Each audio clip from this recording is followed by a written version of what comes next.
పవన్ కళ్యాణ్ గారి అత్తారింటికి దారేదిలో ఈ సీన్ ఒక్కసారి చూడండి. డబ్బులు ఇచ్చి పంపించే. మొత్తం ఇచ్చే. 10 lakhs సార్ హ్యాండిల్ చేయలేడు.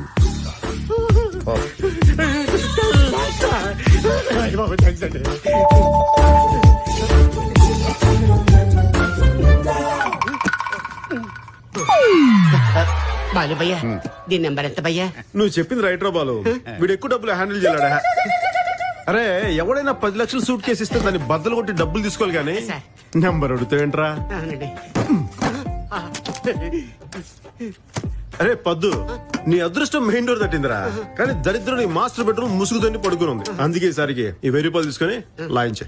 ఇదంతా ఎందుకు చెప్తున్నానంటే మన లైఫ్ లో కూడా మనకి అద్భుతమైన ఆపర్చునిటీస్ వస్తుంటాయి. బిజినెస్ లో కానీ, రియల్ ఎస్టేట్ లో, స్టాక్స్ లో, మ్యూచువల్ ఫండ్స్ లో, కెరియర్ లో ఎన్నో సజెషన్స్ మనకు వస్తూ ఉంటాయి. మన మీద మనకి డౌట్స్ తో, కన్ఫ్యూజన్ తో, వీక్ మైండ్ సెట్ తో మనకు వచ్చిన అవకాశాలన్నింటినీ మనం పోగొట్టుకుంటాం, ఎదగలేకపోతున్నాం. అనంతమైన సంపదని సృష్టించాలి అంటే మనకి అద్భుతమైన మైండ్ సెట్ ఉండాలి.